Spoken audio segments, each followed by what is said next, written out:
Bismillahirrahmanirrahim. Assalamualaikum warahmatullahi wabarakatuh. Halo, selamat pagi semuanya anak-anakku. Bagaimana kabar kalian? Semoga selalu sehat walafiat dan selalu dalam perlindungan Allah Subhanahu wa taala. Amin. Tetap semangat ya dalam pembelajaran daringnya. Baik, anak-anakku, bahwasannya kemarin kita sudah mempelajari bersama-sama tentang apa itu toharo, baik itu secara bahasa maupun istilah. Bahkan kita sudah mempelajari tentang alat-alat apa saja sih yang bisa digunakan untuk toharo itu ya. Bahkan kita juga mempelajari tentang macam-macam air juga. Nah, maka dari itu kita hari ini akan melanjutkan materi tersebut, yaitu tentang apa sih bedanya hadas dan bedanya najis. Ada yang tahu? Nah, maka dari itu hal itu kita akan mempelajari hari ini. Baik, yang pertama kita akan membahas tentang hadas. Jadi hadas itu adalah keadaan tidak suci bagi seseorang untuk melakukan suatu ibadah atau suatu yang menghalangi sahnya seseorang itu melakukan suatu ibadah. Misalkan melakukan suatu ibadah sholat, membaca Al-Quran, dan lain sebagainya. Memang sih secara fisik itu hadas itu tidak bisa dilihat, tetapi secara hukum Islam itu tidak sah seseorang itu melakukan suatu ibadah. Jadi hadas itu adalah suatu atau sesuatu yang menghalangi seseorang itu tidak sah dalam melakukan suatu ibadah. Itu yang dinamakan hadas. Hadas sendiri itu dibagi menjadi dua, yaitu hadas besar dan juga hadas kecil. Apa sih bedanya hadas besar dan hadas kecil? Untuk hadas kecil itu adalah hadas yang dapat dihilangkan dengan cara berwudu. Tapi kalau dengan tidak bisa dengan berwudu, bisa diganti dengan tayamum. Jadi sekali lagi, hadas kecil adalah hadas yang bisa dihilangkan dengan cara berwudu. Jikalau ada penghalang atau tidak bisa untuk berwudu, ya maka bisa dengan bertayamum. Nah, hadas kecil sendiri itu ada sebab-sebabnya. Kenapa sih orang itu berhadas kecil? Ya, jadi ada 4 sebab. Yang pertama, karena ada sesuatu yang keluar dari 2 jalur, ya, yaitu dari kubul dan dubur, atau disebut dengan buang air kecil dan buang air besar. Jadi ketika kita membuang air kecil, ketika kita sudah membuang air besar, itu namanya kita dalam keadaan hadas kecil. Yang kedua yaitu hilang akal. Hilang akal yang dimaksud di sini adalah ketika seorang itu misalkan tidur tidak dalam keadaan duduk, ataupun pingsan, ataupun gila. Nah, ini dinamakan hadas kecil atau termasuk hadas kecil. Yang ketiga adalah menyentuh kemaluan dengan telapak tangan. Yang keempat itu adalah bersentuhan kulit antar lawan jenis yang bukan mahramnya. Jadi ketika seorang atau kita menyentuh kulit tanpa sengaja, meskipun tanpa sengaja, tetapi yang bukan mahramnya, tanpa ada penghalangnya, maka itu dikatakan tidak sah. Kita harus melakukan wudhu dulu, karena itu termasuk hadas kecil. Jadi bersentuhan kulit yang bukan mahramnya, antara lawan jenis yang bukan mahramnya dan tanpa ada penghalangnya, maka kita wajib untuk berwudu sebelum kita melakukan suatu ibadah. Nah, jadi itu anak-anakku pengertian dari hadas kecil dan sebab-sebab dari hadas kecil. Selanjutnya yaitu hadas besar. Kalau hadas kecil tadi yaitu hadas yang dapat dihilangkan atau disucikan dengan cara berwudu ataupun dengan bertayamum. Kalau hadas besar itu hadas yang dapat dihilangkan atau disucikan dengan mandi.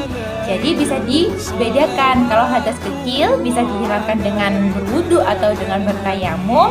Kalau hadas besar itu adalah bisa dihilangkan atau disucikan dengan cara mandi. Lalu apa sih sebab-sebab hadas besar? Nah, jadi tadi sudah tahu tuh apa sebab-sebab dari hadas kecil. Sekarang apa sih sebab-sebab dari hadas besar? Sebab-sebab hadas besar itu yang pertama yaitu ketika sesudah melakukan hubungan suami istri. Yang kedua, keluarnya mani baik itu disengaja maupun tidak sengaja.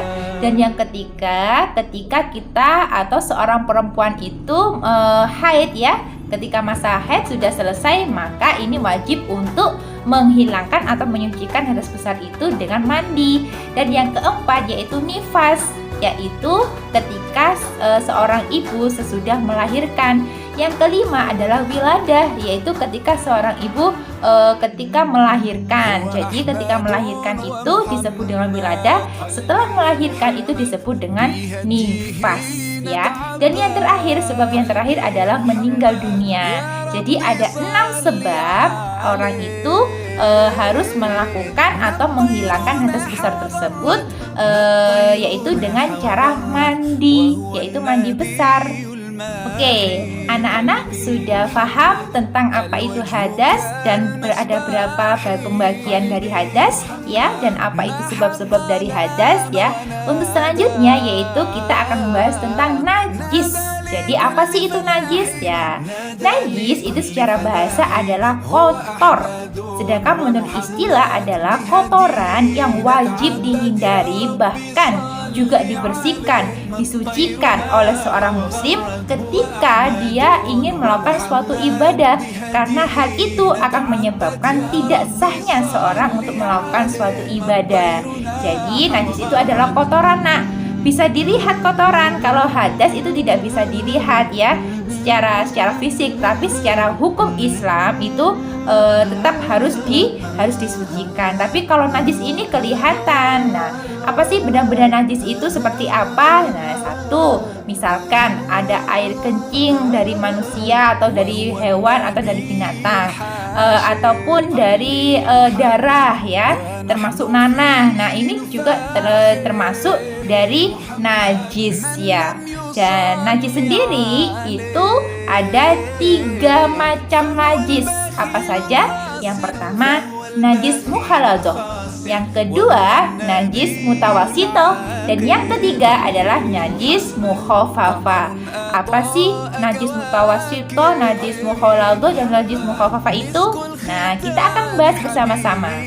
Yang pertama yaitu najis mukhaladzah. Apa sih itu najis mukhaladzah?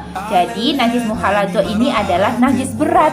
Najis berat yang disebabkan oleh air liur babi dan anjing ataupun dari bagian-bagian tubuh yang lainnya.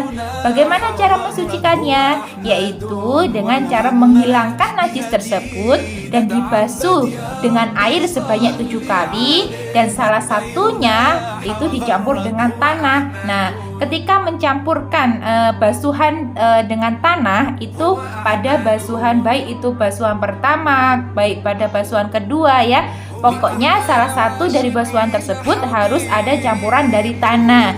Namun menurut para ulama yang lebih baik itu pada basuhan pertama itu yang dicampur dengan tanah. Jadi itu najis mukhaladzah. Jadi najis berat yang disebabkan oleh air liur babi dan anjing.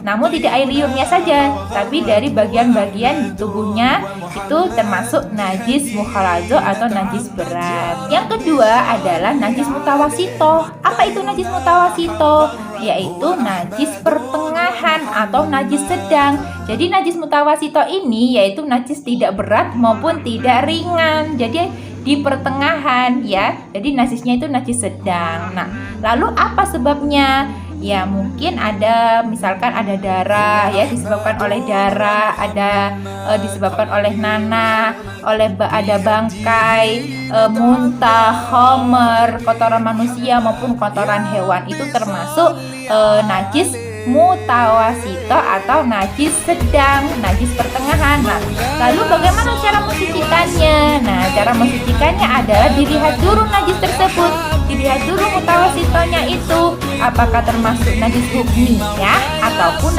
najis ainiyah. Nah, lalu apa sih najis hukmiyah dan najis ainiyah itu? Nah, najis hukmiyah itu diyakini ada tetapi tidak ada rasa, tidak ada baunya. Jadi sudah kering, bisa dikatakan kering, kayaknya ada najisnya ini.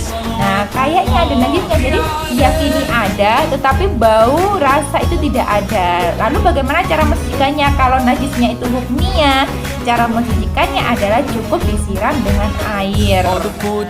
Kalau najis ainiyah itu kebalikannya. Kalau najis ainiyah ini yakin wujudnya itu ada, baunya itu ada, rasanya itu ada, itu termasuk najis ainiyah.